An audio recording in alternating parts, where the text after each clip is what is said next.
ओम चंडिका देवी को नमस्कार है। ओम श्री जगदम्बिकाए नमः।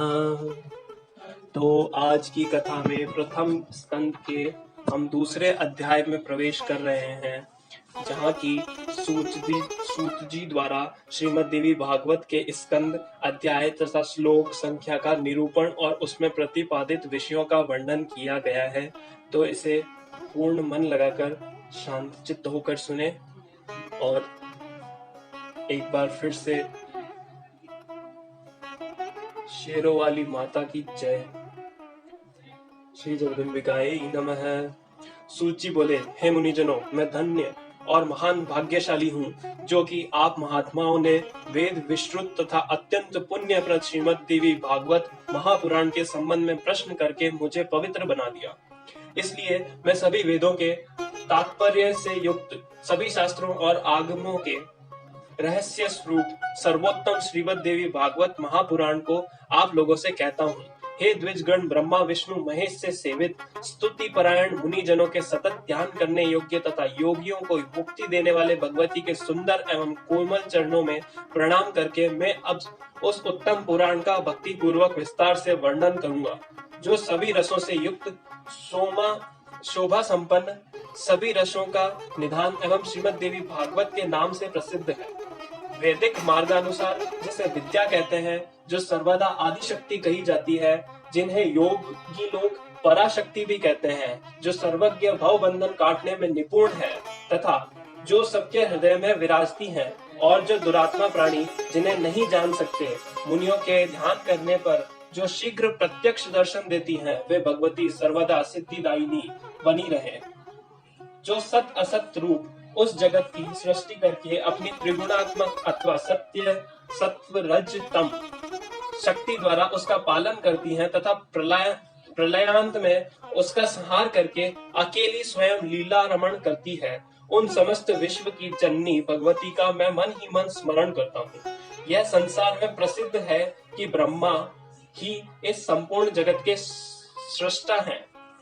साथ ही सभी वेदज्ञ तथा पुराणों वेदता भी यही कहते हैं। उनका यह भी कथन है कि भगवान विष्णु के नाभि कमल से ही उन ब्रह्मांड की उत्पत्ति हुई है, जो स्वतंत्र नहीं है, अपितु विष्णु की प्रेरणा से ही वे संसार की सृष्टि करते हैं। जब कल्पांत में सर्वज्ञ जलमय हो जाता है, तब केवल शेष शैया पर भगवान विष्णु शयन करते हैं और उन्हीं के नाभि कमल से ब्रह्मा का आविर्भाव होता है। इस प्रकार जब सहस्त्र फल वाले शेष ही विष्णु के आधार हैं, तो फिर उन मुरारी को भी सर्वाधार भगवान कैसे कहा जाए। प्रलय कालीन समुद्र का जल भी तो रस रूप ही है और बिना पात्र रस कहीं ठहर नहीं सकता। अतः जो सब प्राणियों में शक्ति रूप से विराजती रहती हैं, मैं उन संपूर्ण संसार की जननी आदि शक्ति भगवती की शरण ग्रहण करता हूँ। योग निद्रा में लीन भगवान विष्णु को देखकर उनके नाभि कमल पर विराजमान ब्रह्मा ने जिन देवी की स्तुति की थी, मैं उन्हीं पराशक्ति भगवती के शरणागत हूँ। हे मुनिजनों, उन्हीं निर्गुण तथा सगुण रूप वाली तथा मुनि मुक्तिदायिनी योग माया का ध्यान करके मैं यहाँ संपूर्ण देवी भागवत पुराण कह रहा हूँ। आप लोग सुनिए। ये श्रीमद् देवी भागवत नामक पुराण अत्यंत पवित्र एवं उत्तम है। इसमें 18,000 सुंदर श्लोक हैं। कृष्ण द्वैपायन द्वारा विरचित इस श्रीमद् देवी भागवत पुराण में कल्याणकारी 12 स्कंद तथा कुल 318 अध्याय बताए गए हैं। उनमें प्रथम स्कंद में 20 अध्याय, द्वितीय में 12, तृतीय में 30 और चतुर्थ में 25 अध्याय हैं। पंचम स्कंद में 35 अध्याय, षष्ठ में 31, सप्तम में 40, अष्ट में तत्व संख्या के बराबर अर्थात 24, नवम में 50 और दशम स्कंद में 13 अध्याय मुनि व्यास जी ने कहे हैं। इसी प्रकार हे मुनिगण, एकादश स्कंद में 24 और द्वादश स्कंद में 14 अध्याय बताए गए हैं।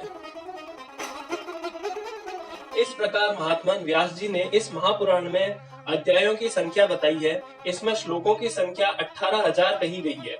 सर्ग, प्रतिसर्ग, वंश वर्णन, मनवंतर तथा वंशानुचरित, इस प्रकार पुराणों के ये 5 लक्षण हैं, जो कल्याणमयी भगवती नित्या निर्गुणा व्यापक रूप से सृष्टि में स्थित रहने वाली विकार रहित योग गम्या सबकी आधार रूपा तथा तुरीया व्यवस्था तुरीयावस्था में प्रतिष्ठित हैं, उन्हीं की सात्विकी, राजसी और तामसी शक्तियां महासरस्वती, महालक्ष्मी तथा महाकाली नामक देवियों के रूप में प्रकट होती है। उन्हीं तीनों शक्तियों का सृष्टि के लिए शरीर धारण करना ही शास्त्र के विद्वानों के द्वारा सर्ग कहा गया है। तदंतर जगत के सृजन, पालन तथा संहार के लिए ब्रह्मा, विष्णु और महेश की उत्पत्ति कही गई है और उसे ही प्रतिसर्ग बताया गया है। चंद्रवंशी, सूर्यवंशी राजाओं के वंश वर्णन तथा हिरण्यकश्यपु आदि देवताओं के वंश कथन को वंश कहा गया है। इसी प्रकार स्वयंभू आदि 14 मनुओं का वर्णन एवं उनके समय विभाग मनवंतर कहलाते हैं। उन मनुओं के वंश का क्रमशः वर्णन करना ही वंशानुचरित कहा गया है। हे मुनिवरों, इस प्रकार सभी पुराण उपयुक्त पांचों लक्षणों से युक्त होते हैं। 1.25 लाख श्लोकों का महाभारत नामक ग्रंथ भी व्यास जी ने ही रचा है। यह इतिहास कहलाता है, जो वेद सम्मत होने के कारण 5वां वेद कहा गया। शौनक जी बोले, हे सूत जी, वे पुराण कौन कौन से हैं और कितने हैं? हम लोगों को सुनने की उत्कट इच्छा है और आप सर्वज्ञ हैं, अतः विस्तार में बताइए। कलिकाल से भयभीत हम ब्राह्मण नैमिषारण्य में ही रहते हैं। ब्रह्मा जी ने मनोमय चक्र हमें देकर यह आदेश दिया था कि इसी चक्र के पीछे पीछे आप लोग जाएं। जहां इस चक्र की नेमि शीर्ण हो जाए, वह देश परम पवित्र कहा गया है। वहां कभी भी कलयुग का प्रवेश नहीं होगा। आप लोग वहां तब तक रहें जब तक पुनः सतयुग न आ जाए। उनका यह वचन सुनकर तथा उनकी बातों को हृदय में रखकर हम लोग सब देशों के दर्शनार्थ उस मनोमय चक्र के पीछे पीछे तत्काल चल दिए। चलते चलते इसी स्थान पर पहुंचकर उस चक्र की नेमी हम लोगों के देखते देखते क्षीण हो गई। तभी से यह स्थान परम पवित्र नेमि क्षेत्र के नाम से प्रसिद्ध हुआ। यहाँ कभी कली का प्रवेश नहीं होता। इसलिए मैंने अनेक ऋषि मुनियों, सिद्ध गणों एवं कली से भयभीत महात्माओं के साथ यहाँ अपना निवास बना लिया है। हम लोगों ने यहाँ पर चरु, पुरोडाश आदि द्वार अनेक पशुवध विहीन यज्ञ किए हैं। जब तक सतयुग न आ जाए तब तक हम लोगों का यही रहने का दृढ़ निश्चय है। हे सूत जी, आप निश्चित रूप से हम लोगों के सौभाग्य से ही यहाँ आ पहुँचे हैं, इसलिए आप इस ब्रह्म सम्मित पावन पुराण की कथा कहिए। हे सूत जी, हम लोगों को सुनने की उत्कट इच्छा है और आप जैसे बुद्धिमान वक्ता भी प्राप्त हैं। हम लोग भी अपना सभी कार्य त्याग कर चित्र एकाग्र करके यहाँ स्थित है।